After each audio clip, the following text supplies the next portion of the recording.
Well, to talk about these latest musings from the U.S. president, we're now joined by Flavio Volpe. He is the president of the Auto Parts Manufacturers Association. Flavio, good to see you. Thanks for being here. Thanks for having me. So here we have Donald Trump talking about tariffs once again, if in a perhaps wistful way. There's still no indication, though, that Canada will ever be free of tariffs, or the threat of tariffs at the very least. And as a result, we do see, if not current production, investment moving south of the border. It makes me wonder, Flavio, has Trump's tariffs already had the effect to kill future business in Canada? Well, we saw the April export numbers from StatsCan in automotive, and we're down 23%. And that's April's numbers. May is going to shock some people. It's having the effect of dampening automotive production in Canada and in Mexico. It's not raising automotive production in the U.S., and certainly it's not moving production, but forward investment decisions are being biased to the U.S. It's not good. We worked hard and we successfully, Team Canada successfully got auto parts removed from the tariff list, but that's only half of the parts that are made in Canadian factories. The other half go to Canadian production, and if less cars are made here, that's less parts that are made here, that's less people who have a secure future here. He is absolutely making an effect on Canadian automotive, and we're supporting the federal government in the hope that whatever grand bargain we can pull off with the Americans, we can get an exemption, a USMCA or a CUSMA exemption on Canadian cars like we did on Canadian parts. Mm-hmm. So that is the hope, as you say. But and I don't have to tell you this because you sit on the Canada-U.S. Advisory Council with the Prime Minister. There has been talk in the last year or so about government procurement being used to offset some of the pain that's been caused by these Trump tariffs. And we now have the industry minister this week talking about the automotive sector getting into defense production. How attractive would that option be if the goal here is to save jobs in this country? Well, I think it's good creative thinking, adding defense production and procurement to some of these existing lines.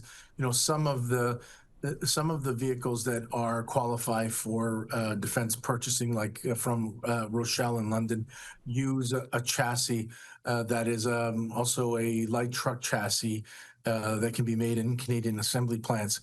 We know that the product in Oshawa being made by General Motors, the Silverado, there's a light armored vehicle Silverado as well.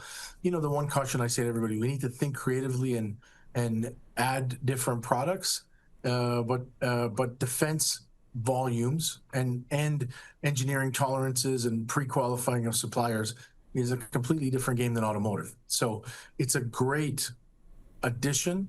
It's not a good substitute.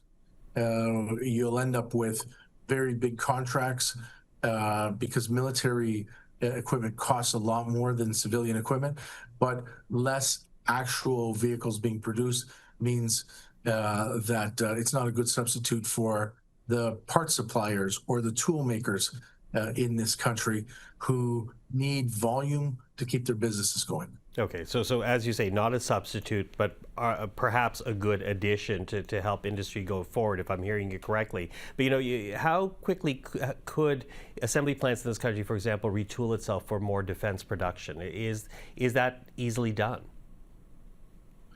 It's not, but there are some of the assemblers here, like General Motors, as I said in Oshawa, on the same chassis, make a military version, and so that would not take too long. You'd have to make sure that those suppliers are qualified to build that vehicle here, and a bunch of other different approvals that you would do when you're building a defense product that you wouldn't for a product that's used by you and I on a daily basis.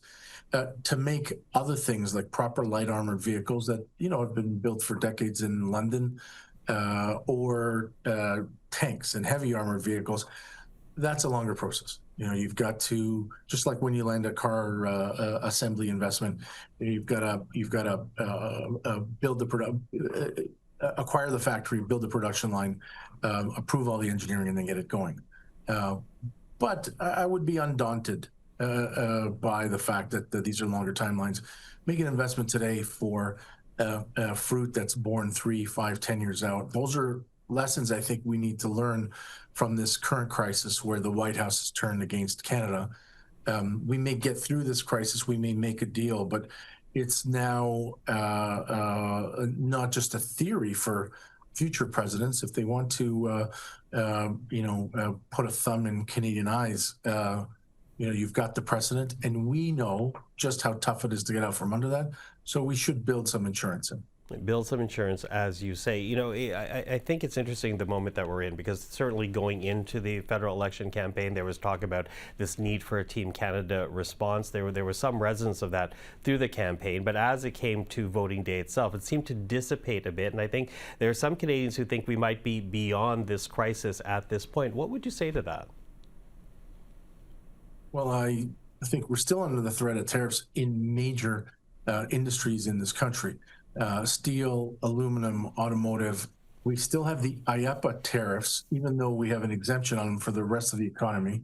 There are a lot of goods in this economy that are not CUSMA compliant for reasons that the customer doesn't need it, or they're for export markets. In addition to the U.S., it's a major threat. The president continues to muse, as he did today, that he could drop a new tariff at any time, and the punitive tariffs, and he doesn't respect bilateral or multilateral agreements until such time that Canada makes a deal with the U.S. that has enough meat on it from the Canadian offering that it would hurt the U.S. to walk away from. We are not out of this crisis. We have a very calm prime minister and senior leadership that's doing a lot of high-level, discrete negotiations, but those are negotiations without guarantees. And if the PM, who's at the heart of it, is saying we shouldn't relent, we should understand that we're still in a crisis, I think the rest of us shouldn't get confused that even though his language is calm, we're not past anything yet. Flavio Volpe, always appreciate the time. Thank you for this. Thank you very much.